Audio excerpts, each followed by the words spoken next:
Chapitre 5.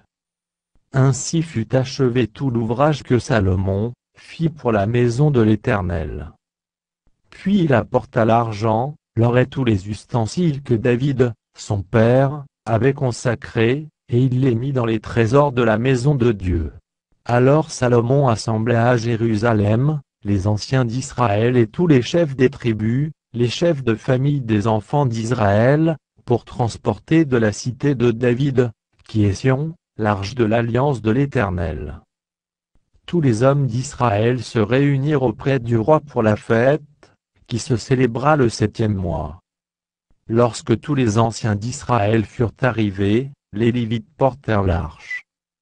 Ils transportèrent l'arche, la tente d'assignation, et tous les ustensiles sacrés, qui étaient dans la tente. Ce furent les sacrificateurs, et les Lévites qui les transportèrent. Le roi Salomon et toute l'assemblée d'Israël convoquée auprès de lui se tinrent devant l'arche. Ils sacrifièrent des brebis et des bœufs, qui ne purent être ni comptés, ni nombrés, à cause de leur multitude.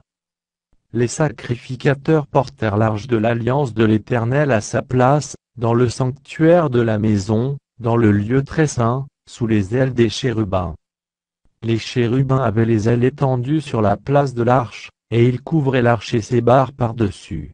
On avait donné aux barres une longueur, telle que leurs extrémités se voyaient à distance de l'arche devant le sanctuaire, mais ne se voyaient point du dehors. L'arche a été là jusqu'à ce jour. Il n'y avait dans l'arche que les 2 tables, que Moïse y plaça en Horeb, lorsque l'Éternel fit alliance avec les enfants d'Israël, à leur sortie d'Égypte. Au moment où les sacrificateurs sortirent du lieu saint, car tous les sacrificateurs présents s'étaient sanctifiés sans observer l'ordre des classes.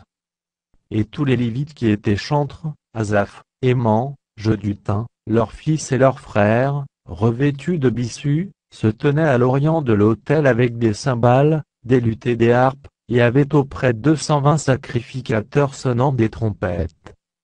Et lorsque ceux qui sonnaient des trompettes et ceux qui chantaient, s'unissant d'un même accord pour célébrer et pour louer l'Éternel, firent retentir les trompettes, les cymbales et les autres instruments, et célébrèrent l'Éternel par ses paroles car il est bon, car sa miséricorde durera toujours.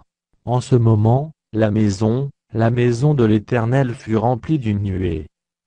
Les sacrificateurs ne purent pas y rester pour faire le service, à cause de la nuée, car la gloire de l'Éternel remplissait la maison de Dieu.